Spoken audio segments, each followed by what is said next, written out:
Hello everyone, ఇది మన Python series లో ఇది చూసుకోపోయేది యూనికోడ్ అండ్ ఎన్కోడింగ్. అసలు ఏంటి పైథాన్ లో కొత్త కాన్సెప్ట్?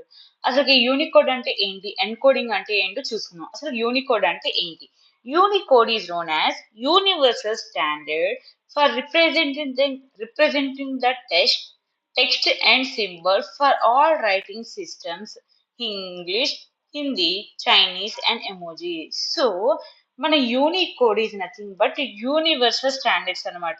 సో ఇది దేనికి రిప్రజెంట్ చేసిద్ది అంటే టెక్స్ట్ కానీ సింబల్స్ కానీ రాయటానికి మనకి హెల్ప్ చేసిద్ది అనమాట. సపోజ్ మనం ఈ వాట్సాప్ మెసేజ్ చేసేటప్పుడు ఎమోజీస్ కానీ టెక్స్ట్ కానీ పంపిస్తుంటాం కదా, అవి ఎంత యూనికోడ్ వల్లే బ్యాక్గ్రౌండ్ సిస్టమ్ లో యూనికోడ్ ఉంటది అనమాట.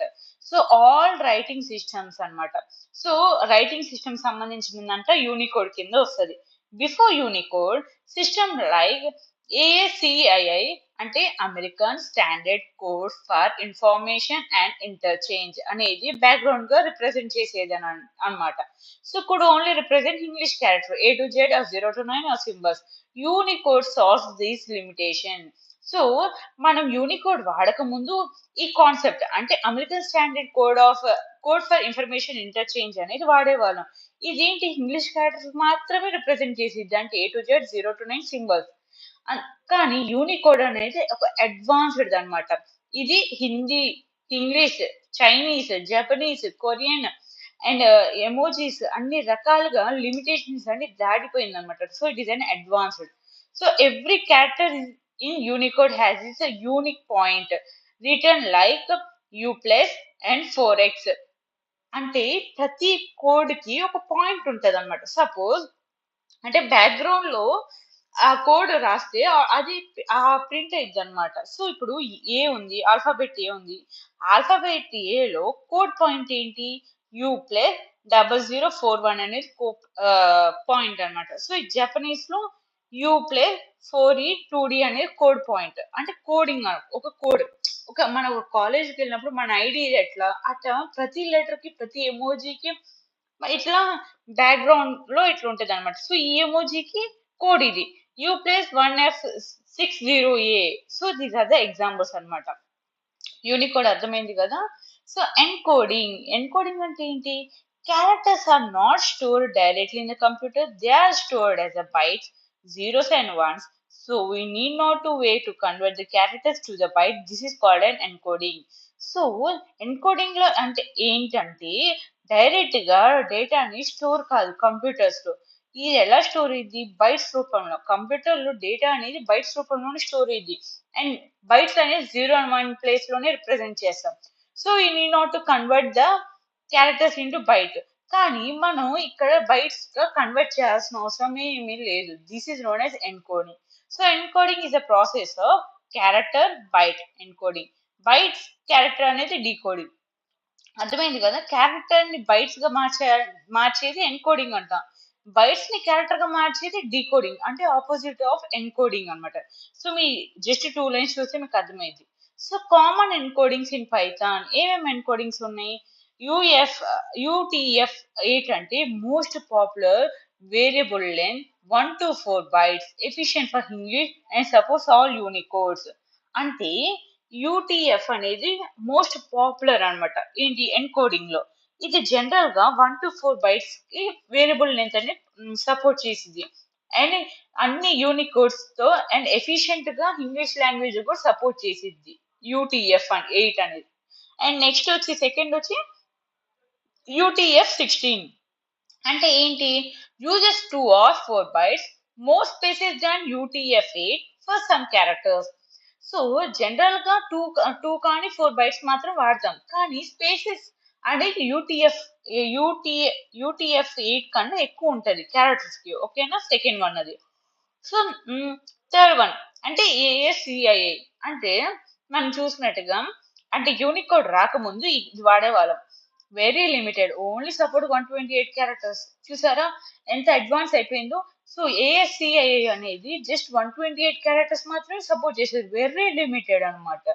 సో ఇది థర్డ్ ఎన్కోడింగ్. అండ్ UTF-32 అంటే fixed 4 bytes per character due to the memory insufficiency.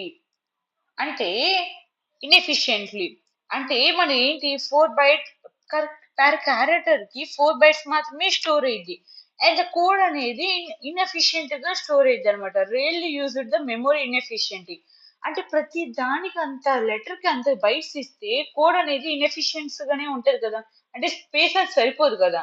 So that is about this encode, fourth type of encoding. But Python 3 uses UTF by default for encoding and decoding strength. So general గా this is the most popular. మీ యొక్క concept ఈ encoding ఒకటి గుర్తుపెట్టుకోండి, UTF-8 అనేది most popular encoding. So Python 3 నుంచి ఇప్పుడు దాకా మనం ఈ ఈ కాన్సెప్టే వాడుతున్నాం డిఫాల్ట్ గా for encoding and decoding the strings అన్నమాట. So that is about encoding. So ఇక్కడ ఏంటి నెక్స్ట్ ఏంటి, strings versus byte in the Python. Strings అంటే ఏంటి, stands for STR, HR stand for string అనమాట. Human readable character like hello. So మనం అర్థమయ్యే humans కి అర్థమయ్యే భాషలో రాసేది స్ట్రింగ్ అన్నమాట. సో ఇక్కడ హలో అని మనకు అర్థమవుతుంది. అదే బైట్ లో రాయాలంటే byte is nothing but machine readable format like B అని ఇచ్చి బైనరీ, బి అంటే బైనరీ ఫార్మాట్ అన్నమాట. అండ్ ఆ విధంగా మనం బైట్ అని బైట్ కోడ్ అనేది మిషన్స్ కి ఇచ్చాం, హ్యూమన్స్ అనేది స్ట్రింగ్ రీడబుల్ క్యారెక్టర్ అన్నమాట. సో నెక్స్ట్ ఏంటి, you can encode a string to the bytes and decode bytes back to the string. అంటే మనం స్ట్రింగ్ ని బైట్ కోడ్ గా ఎన్కోడ్ చేయొచ్చు and decode the bytes back to the string, and decode కూడా చేయొచ్చు string నుంచి. అంటే స్ట్రింగ్ ని ఎన్కోడ్ కూడా చేయొచ్చు బైట్స్ లోకి, అండ్ బైట్ డీకోడ్ కూడా చేయొచ్చు స్ట్రింగ్స్ నుంచి. సో ఓకేనా, సో అదొక పాయింట్. సో ఇక్కడ ఎస్ ఇచ్చాను, బి అని ఇచ్చాను, ఒక ఎగ్జాంపుల్ లాంటిది. సో ఇక్కడ ఏంటి, బి అనేది బైట్స్ అన్నమాట. సో ఇది బైనరీ కోడ్, అండ్ ఇక్కడ ఇది హ్యూమన్ రీడబుల్ కోడ్ అంటే స్ట్రింగ్ అన్నమాట. సో ఇది ఒక ఎగ్జాంపుల్. అసలు ఎన్కోడింగ్ ఎందుకు అంత ఇంపార్టెంట్, ఎందుకంటే అది reading writing files with special character. So మన ఫైల్లో రీడ్ చేయడానికి రైట్ చేయడానికి స్పెషల్ క్యారెక్టర్స్ మనకి బాగా యూజ్ అయ్యింది. So web scraping and handling the international data. So ఇంటర్నేషనల్ డేటాని హ్యాండిల్ చేయడానికి, స్క్రాపింగ్ చేయడానికి అంటే వెబ్ ని కంట్రోల్ చేయడానికి యూజ్ చేస్తాం. APIs or database using encoding response. And ఇది థర్డ్ పాయింట్ అనమాట, avoiding Unicode and encoding errors and Unicode decoder errors. ఈ ఎర్రర్స్ ని అవాయిడ్ చేయడానికి మనం ఎన్కోడింగ్ అనేది వాడతాం. Errors to avoid. Encoding a string to the byte with a wrong encoding.